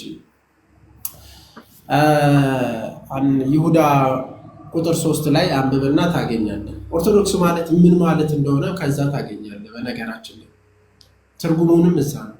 ኦርቶዶክስ ሲባል አሁን ሌላ ምን አንዳንዴ የሆነ እንትን ይመስላችኋል አይደል? እንደ እንትን ነው የሚያዩት። በቃ የሆነ ሳምቲንግ የሆነ የተሰየመ ስያሜ አይደል? ዝም ብሎ የተሰየመ ምናምን አይነት ይመስላችኋል። አይደለም። ስያሜ ምናምን ሳይሆን በመጽሐፍ ቅዱስ ላይ ያንን የተገለጸው ይኸው በግሪኩ ተገለጠ እንጂ በግሪክ ቋንቋ ተነገረ እንጂ እዛው መጽሐፍ ቅዱስ ላይ ያለ በቃ ትክክለኛ ክርስቶስ ያስተማረ ትምህርት ማለት ነው። ሌላ ምንም አይደለም። ቀጥተኛ ማለት ነው። ቀጥተኛ ክርስቶስ ያስተማረ አንድ ጊዜ ፈጽሞ የተሰጠ ትምህርት ማለት ነው። ስንት ጊዜ? አንድ ጊዜ ፈጽሞ የተሰጠ ትምህርት ለማን? ለቅዱሳን እንድትጋደሉ የተባለ ያ ማለት ነው። ሌላ ምንም አይደለም። ስለዚህ ያ ትምህርት አንድ ጊዜ ነው የተሰጠው። በቃ ያ ቀጥተኛ መንገድ እንላለን። ያ ቀጥተኛ ትምህርት ነው፣ ሕይወት የሚገኝበት ትምህርት ብሎ የገለጸው ማለት ነው። ስለዚህ ኦርቶዶክስ ሲባል የሆነ ተቋም ነገር እንዳትስሉ፣ ተቋም አይደለም። ኦርቶዶክስ ከተቋም በላይ ነው። ስለ ተቋም እናወራበት አይደለም። ተቋም የሆነ ፖለቲካዊም ሆነ አነጋገራዊ በምድራዊ ላይ የሚነገረው የተለያየ ንግርት ሊሆን ይችላል። አሁን ፕሮቴስታንትን አንድ ዲኖሚኔሽን አንስተህ ተቋም ልትል ትችላለህ። ኦርቶዶክስን ግን እንደዛ አትልም። ዲኖሚኔሽን ነው። ዲኖሚኔሽን ከዲኖሚኔሽን እንደዚህ ዲኖሚኔሽኖች ከመፈጠራቸው በፊት አንድ ጊዜ የተሰጠ ትምህርት ነው። በቃ አለቅ። በቃ ዲኖሚኔሽኖቹ መዓት ናቸው አይደል? አሁን በዓለም ላይ ከ40 ሺህ ፕሮቴስታንት ዘንድ ያለው ማለት ነው። ጌታ ግን እነዚህን ሁሉ 40 ሺህ ትምህርቶችን አልሰጠም እና አንድ ጊዜ ሕይወት የሚገኝበትን ትምህርት ለቅዱሳን አንድ ጊዜ ተሰጠ። ያ ነው ክርስትና፣ ያ ነው በቃ ኦርቶዶክስ ማለት ትርጉሙ ራሱ። እና እንደዛ ተረዳሽ ወንድሜ። ከዛ አንጻር ነቢ አቡ ይጨምርልሃል እየሰማ በዚህ ምን ኦርቶዶክስ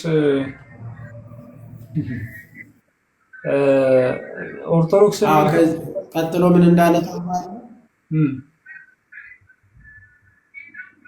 አያይዘህ መልስለት። ስትሞት የዘላለም ሕይወት ለመውረስ እርግጠኛ አይደለህም። ቆይ እሺ፣ ስለዚህ ምን? እሺ ቆይ አሁን እኔ ማለት እሺ እርግጠኛ አልሁን፣ እንደው በእኔ እርግጠኛ መሆንና አለመሆን ላይ ነው የዘላለም ሕይወት እንትን የሚባለው የሚወሰነው። የዘላለምን ሕይወት የማገኘውና የማጣው ስሞት እገባለሁ አልገባም በሚለው ጉዳይ ላይ ነው። እስኪ የትኛው የመጽሐፍ ቅዱስ ክፍል ነው እንደዛ የሚለው? አንድ ክርስቲያን ስሞት እገባለሁ ወይስ አልገባም በሚለው ኮንሰርኑ ነው ሊገባና ላይገባ የሚችለው የሚለው ከየትኛው የመጽሐፍ ቅዱስ ክፍል እንትን ያልከው? የኔ እርግጠኛ መሆንና አለመሆን አይደለም የእግዚአብሔርን መንግስት የሚያወርስና የሚያሳጣ፣ የእግዚአብሔርን መንግስት የሚያስወርስና የሚያሳጣ የእግዚአብሔርን ቃል የጌታ ኢየሱስ ክርስቶስን ትምህርት መቀበልና አለመቀበል፣ በጌታ በኢየሱስ ክርስቶስ ማመንና አለማመን፣ በጌታ በኢየሱስ ክርስቶስ የተሰጠውን ትምህርት ማመንና አለማመን። ያን ትምህርት ካላመንክ የእግዚአብሔርን መንግስት አትወርስም። ያን ትምህርት ካመንክ ደግሞ የእግዚአብሔር መንግስት ትወርሳለህ እንጂ ስሙት ገነት ገባለሁ አልገባም ብለህ ስላሰብክ አልገባም ስላልክም ቃሉን ተቀብለህ መግባትህ አይቀርም። ገባለሁ ስላልክም ደግሞ ቃሉን ባትቀበል አለመግባትህ አይቀርም። ያንተ ገባለሁ አልገባም ላይ የሚመሰረት አይነት ጉዳይ አይደለም የዘላለም ሕይወት እና እንደዚህ አይነት ሀሳቦችን ለምን እንደምታነሱም አላውቅም። ሰው ስሙት የት ነው ብለህ ጠይቀህ እሱ በመለሰልህ መልስ የእሱ የዘላለም ሕይወት አይወሰንም። አንተ በመለስከው መልስም አንተ ገባለሁ ስላልክ አትገባም። ይዘው ገባለሁ ስላልክ አይደለም። ሰው ገብቷል መሰለኝ ተቀበላት። አውራት እንዴት ናችሁ? ታዲ እንዴት ነሽ? አለን አለን። ጋዲሳ እንዴት ነህ? እግዚአብሔር ይመስገን። አዲስ አበባ ጠፍተሃል፣ አይቼ አላውቅም። ጋዲ ጠፍተሃል።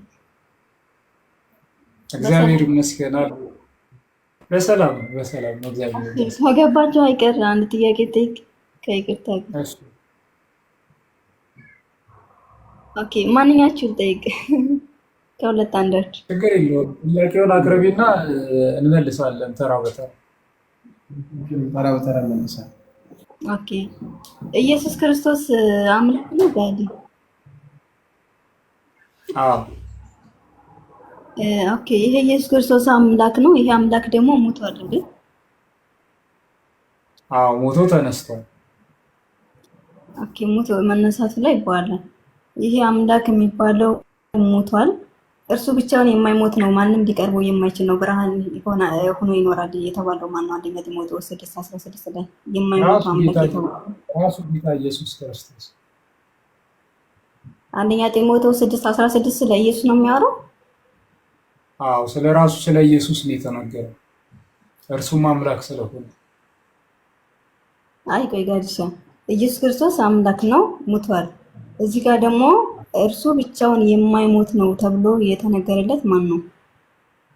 ጌታ ኢየሱስ። እስኪ እንዴት በይኝ እስኪ። ኢየሱስማ ሞቷል እኮ ኦሬዲ፣ ኢየሱስ ሞቷል። እዚህ ጋር ደግሞ ጢሞቴዎስ ላይ የሚናገረው የማይሞት የተባለው ማን ነው? ኢየሱስማ ሞቷል አልከኝ ቅድም። እስኪ እንዴት በይኝ ተወዳጅ። እስኪ የማታውቂው ነገር አለ፣ የማታውቂውን ነገር እየሰማሽ ነው። ስለዚህ እንዴት በይ እስኪ እኮ። እሺ ግልጽ እናድርግልህ። ኢየሱስ አምላክ ነው ወይ ስልህ አዎ አልከኝ። ይህ አምላክ ሞቷል ወይ ስልህ አዎ ሞቶ ተነስቷል አልከኝ። ይህ አምላክ ኦልሬዲ ሞቷል። የማይሞት የተባለው ደግሞ ማን ነው ነው ጥያቄ። እሺ ጌታ ኢየሱስ ነው። እንዴት እንደሆነ ላሳድ እዚህ ጋር እያወራ ያለው ስለ ኢየሱስ ነው አልከኝ። ኢየሱስ እኮ ሞቷል አልከኝ ቅድም። እዚህ ጋር ደግሞ አይሞትም የተባለው ማን ነው? ስምሽ ማን ነው ተወዳጅ? ስሜ ሳዲ ነው። እሺ ሳዲ፣ ማወቅ ትፈልጊያለሽ የዚህን ጥያቄ መልስ? አዎ ለማያውቅ ነው እኮ የምጠይቀው ጋዲ። እሺ ማወቅ የምትፈልጊ ከሆነ ኢየሱስ ነው ካልኩሽ እንዴት እስኪ አብራራልኝ ብለሽ ጠይቂ። ለማወቅ ነው የፈለግሽ እኮ መጀመሪያ ልክ አንደኛ ጥቅሱ አሁን ኢየሱስ እኮ ለኢየሱስ ነው ስትለኝ እዚህ ጋር ኢየሱስ ሞቷል አልከኝ በመጀመሪያ። እዚህ ጋር ደግሞ አይሞትም የተባለው ደግሞ ኢየሱስ ነው አልከኝ። ስለዚህ ሞቷል የተባለው ውሸት ነው፣ አይሞትም ስለተባለ ደግሞ የተነገረው ለኢየሱስ ነው ካልክ ታዲ ይሰማሻል? ታዲ መልሱልኛ። ወይንስ ጥቅሱ ነው የተሳሳተ? ይሰማሻል? አዲስ ነው። ያው ይሰማል። በህይወትሽ ደስተኛ ነሽ?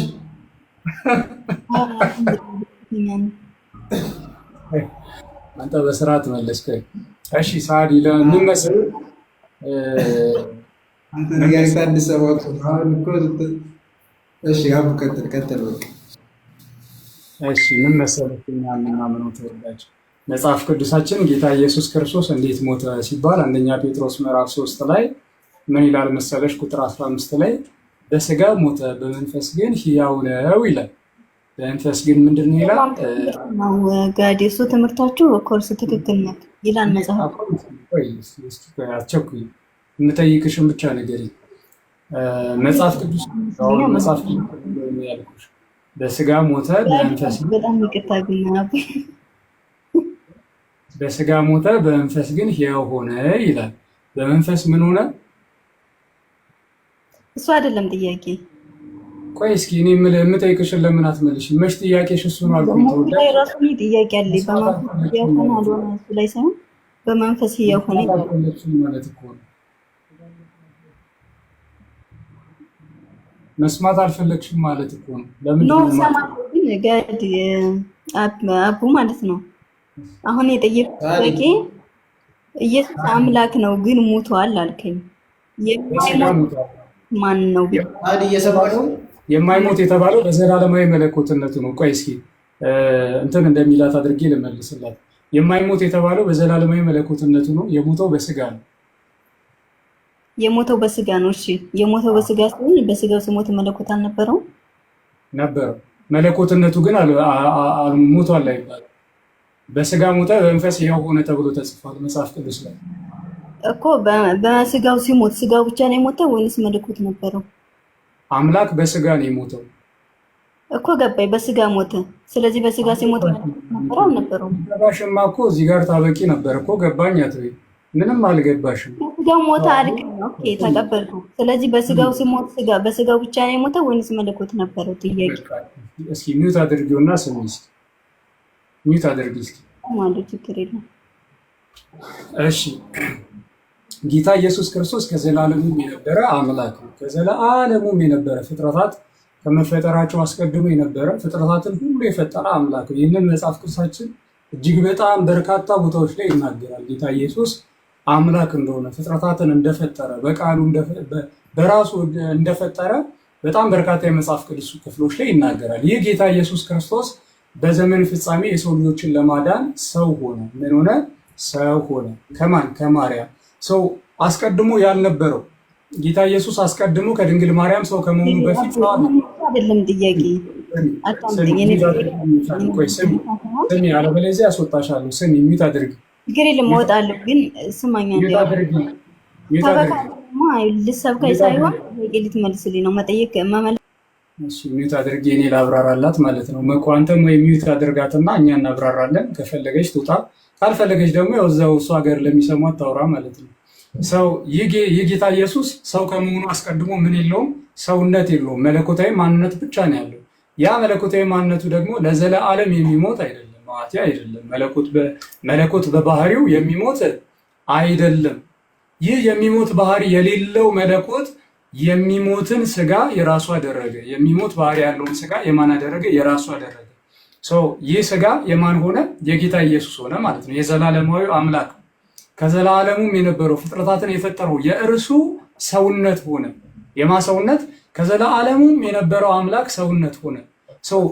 ይህ ሰውነት የአምላክ ሰውነት ስለሆነ በዚህ ሰውነቱ እያንዳንዱ ነገር ሲሆን የአምላክ ሰውነት ነው እና አምላክ እንዲህ ሆነ እንላለን። በምኑ? በሰውነቱ የራሱ ባደረገው ሰውነት። ስለዚህ መለኮትና ሰውነት ተዋሃደ ማለት ነው። ጌታ ኢየሱስም ተባለ። ጌታ ኢየሱስ ክርስቶስ ከተባለ በኋላ በዚህ ሰውነቱ የሚከናወን ማንኛውም ነገር የአምላክ ሰውነት ነውና አምላክ በሰውነቱ እንዲህ ሆነ፣ አምላክ በስጋ እንዲህ ሆነ እየተባለ ይነገርለታል ማለት ነው። ከነዚህ ነገሮች መካከል አንዱ ምንድን ነው? አምላክ በስጋ መሞቱ።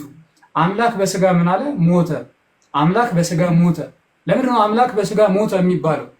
ይህ አምላክ ሰውነት ወይንም ስጋ ብቻ ያለው አይደለም፣ መለኮትነትም ጭምር ያለው ነው። ያ መለኮትነት የሚሞት አይደለም። ልክ ለምሳሌ ሰው፣ በጣም ቀላል ምሳሌ ነው። ሰው ለምሳሌ ሲሞት ስጋው ነው ነፍሱ ነው የሚሞተው? በጣም እኮ ሲምፕል ነገር ነው። ስጋው ነው የሚሞተው። ለምሳሌ ነፍሱ አይሞትም። የሰው አይደለም። ነፍስ መዋቲ አይደለችም። ነፍስ ወደ አምላኳ ነው የምትሄደው እንጂ የምትሞት ነገር አይደለችም። ሰው ሲሞት ስጋው ብቻ ነው ሞተ የሚባለው እንጂ ነፍሱ ከስጋው ተለይታ ወደ እግዚአብሔር ነው የምትሄደው። ጌታ ኢየሱስ ክርስቶስ ሞተ ስንል መለኮትነቱ ሕያው የሆነው መለኮትነት ሞተ እያለን አይደለም። ይልቁንም ሕያው የሆነው መለኮትነት የራሱ ባደረገው ሰውነት ሞተ እያለን ነው። በምን? በሰውነቱ። ለዛ ነው በስጋ ሞተ ምንለው። አንደኛ ጴጥሮስ ምዕራፍ 3 ቁጥር 15 ላይ በስጋ ሞተ በመንፈስ ግን ሕያው ሆነ፣ በእርሱም በወህኒ ላሉት ሄዶ ሰበከላቸው ይላል። ለዚህ እኮ ነው ይህ ጌታ ኢየሱስ ክርስቶስ ዮሐንስ ራዕይ ምዕራፍ 1 ቁጥር 18 ላይ ሞቼም ነበርኩ አለና ከዘላለም እስከ ዘላለም ደግሞ ሕያው ነኝ አለ። ሞቼም ነበርኩ ከዘላለም እስከ ዘላለም ምንድን ነኝ? ሕያው ነኝ። ከዘላለም እስከ ዘላለም ሕያው የሆነው የማይሞተው አምላክ ነው ሞቼም ነበርኩኝ ብሎ ደግሞ የተናገረው ማለት ነው። ጌታ ኢየሱስ ክርስቶስ ሞተ ሲባል እውነት ነው አይደለም? ነው። ሞቶ ግን አልቀረም፣ ተነስቷል። ደግሞ ጌታ ኢየሱስ ክርስቶስ ዘላለማዊ ሕያው አምላክ ነው ሲባልስ እውነት ነው አይደለም? ነው። ጌታ ኢየሱስ ክርስቶስ ለዘላለም ጌታ ኢየሱስ በሞተ ሰዓት አምላክ ነው አይደለም? ነው። ጌታ ኢየሱስ ክርስቶስ ሰውነቱ በመቃብር በተቀበረ ጊዜ አምላክ ነው አይደለም? ነው። ሕያው አምላክ ለዘው ዘላለማዊ ሕያው አምላክ በምን በሰውነቱ ግን የሞተ ማለት ነው። ሰው ይሄ ነገር መዘንጋት የለበትም። የተወሰነ ማብራሪያ ዲያቆን አንተም ጨምር። ይሰማል አቦይ? ይሰማል። አይ ቃሎት ያሰማልን። ያው ኧረ አብራርተሃል እኮ ከዚህ በላይ እንትን አይደለም ማለት ብዙ ጊዜ እኔ ከሚሉት አንደኛው ማለት ነው እኔ የሚያስቀኝ ውሃ እንደዚህ ያዝና አይተሃል ላይ አቦ አይደል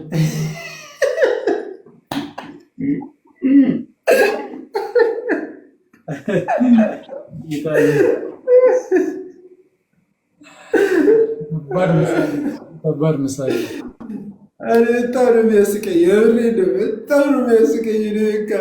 እንዲህ ይዝና ከባድ ምሳሌ ይሄ ነገር ማለት ነው ለአምላክ ተውና ለክርስቶስ ተውና ማለት ነው ለእኔና ለአንተ ራሱ ይሄ ነገር እኮ አይነገርም።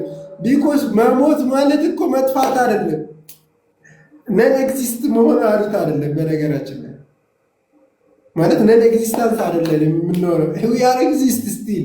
የሚሆነው እኮ መሞት ማለት ስጋና ነፍስ መለየት ነው፣ ሌላ ነው። ይሄው ስቲል እውቀታችን አይጠፋም። እንዲያውም ራሱ ወደ ተሻለ ነው የምትሄደው በነፍስ ደረጃ ማለት ነው፣ ወደ ተሻለ።